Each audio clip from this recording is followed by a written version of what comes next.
As soon as city crews finish plowing the snow off streets, they'll then turn to pre-treating roads. These urinals aren't even functional.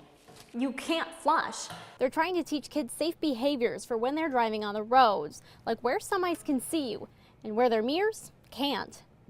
Well, normally this road behind me is how Wade Pickard and his father get home to the family farm. It only takes a few minutes to drive through, but now they're boating through these dangerous floodwaters and it can take up to 15 minutes just to get home. If you want to smoke, you won't just have to walk outside.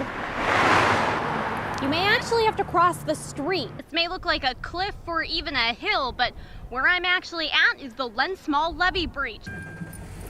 Illinois State Police say it won't be long until you see them in your rearview mirror.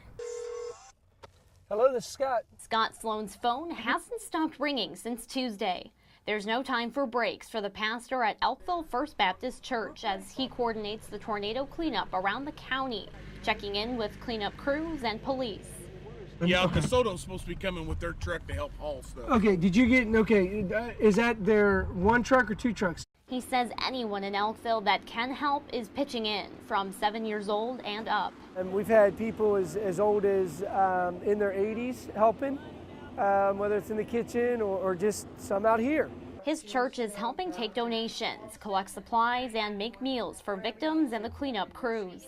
I'll take all those lunches over there because I need to check on the groups over there. Okay. So that's where I'll So need how about, many do you think we need here? so I need 35 to go in those two locations. They're packing up and sending out more than 100 bag lunches for volunteers and tornado victims, not just here in Elkville, but all around Jackson County. We just came in this morning, going to work today and tomorrow.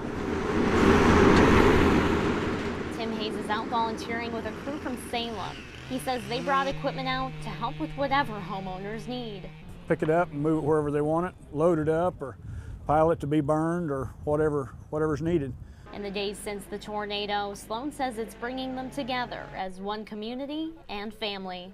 In Elkville, Illinois, Rachael Krause, WPSD, Local 6. It's in a condition where we're concerned. Franklin County's courthouse is historic, but deteriorating. You know, everything on the building is just old. County Board member David Ray says his great-great-grandfather helped build it in 1875, but it's worn out. The wiring is bad. The plumbing is bad. I could just go on and on. Even the door handles, you know. Ray says the courthouse is having problems from the ceiling all the way down to the basement, and it's gotten to the point where the historic building is having safety issues. It could collapse. I'm not going to say the whole building would go at one time, but this area could collapse. Does it make you a little nervous? A little. Oh, you get my age, you've lived a good life. What difference does it make? It's at the point where they're asking taxpayers to fund building a new courthouse through a proposed 1% sales tax. It's an old building, you know. It's wore out. Elva Arview owns Toots Barbershop across from the courthouse. He says it is in rough shape, but doesn't think a tax is the answer. I don't really think that the people in the area can afford any more taxes. We've outlived it. Ray says he doesn't want to see it go. Kind of sad, but they can't use it long term. you have to try to do something. But it's up to the public. Whether they grant the 1% or not, that's up to them. In Benton, Illinois, Rachael Krause, WPSD, Local 6. I think I took a direct hit. This is all that remains of Debbie Sullivan's home. Last night's tornado ripped through it, pulling away big parts of it while she and others took shelter. We were in the basement. It collapsed the house all around us, and I think we were very fortunate to get out. There was 5 of us down there. Even with the remains of her home spread out along the highway in parts of town, Sullivan says she and everyone in the basement last night are grateful to be here to see another day. We got some bruises, that's basically it. We had no stitches, no broken bones, so I feel like we really dodged a bullet.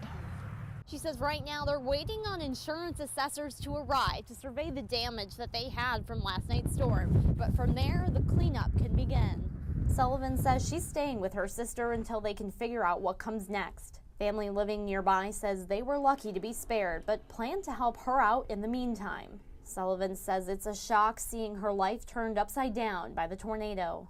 You don't even have time to think you just hunker down and ride it out. And thank God when you get out that you're still around.